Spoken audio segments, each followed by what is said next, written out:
After almost a year of waiting, the moment has finally arrived.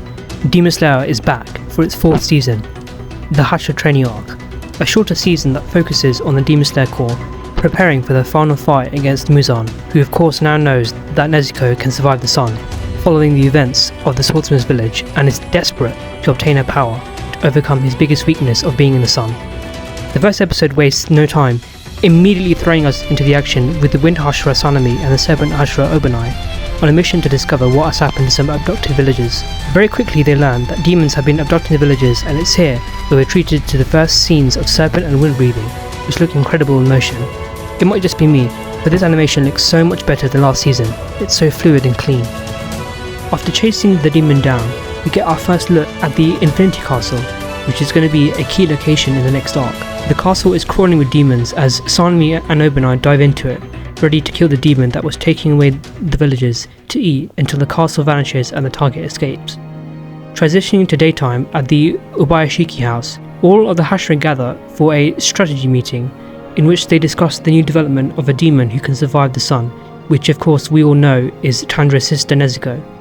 A large war is on the horizon as Muzan looks to secure her power for himself, but the Hashiras have a secret weapon, the Demon Slayer mark that Kanroji and Tokito manifested during the battles against the upper ranks in the Swordsmith village. Amane Ubayashiki questions Kanroji and Tokito on how they managed to unlock the marks, to which Kanroji embarrasses herself by making funny noises when explaining how she managed to unlock her mark. Tokito, on the other hand, explains that his mark revealed itself when he became enraged over seeing a young child trying to save him nearly get killed by Gyoko. His body temperature rose to above 39 degrees, something that piques Shinobu's interest as she suggests getting to such a high temperature could be fatal. After the Hashira meeting is over, a small fight breaks out between Sanemi and Giyu, as the Water Hashira believes he doesn't need to train for the upcoming war. Giyu thinks he's different from the other Hashiras present in the meeting, and starts to leave when he's stopped by Sanemi. Their small beef is then interrupted by the Stone Hashira, Gyome, who forces them to stop arguing. Meanwhile, back at the Butterfly Mansion, we're treated to a face we've not seen in quite some time. I'm talking about Zenitsu, of course, as whether you love or hate his guts, he's back after not being seen since the battles in the Entertainment District arc.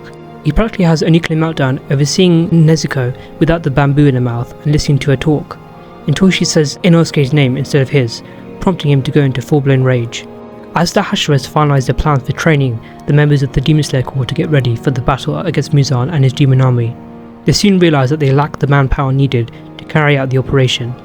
And who should they call on but none other than the former Stone Hashira, Tengen, and his 3 wives, who makes the Demon Slayer Corps members run laps until they cannot physically stand up anymore. Followed by the other Hashiras with their training, which ranges from sword combat to standing under a freezing cold waterfall until you pass out. As the episode draws to close, yet another familiar character comes into play, Lady Tamayo. This time, she is greeted by Kaguya Ubayashiki's crow. Bonus points if you can recognise his voice actor.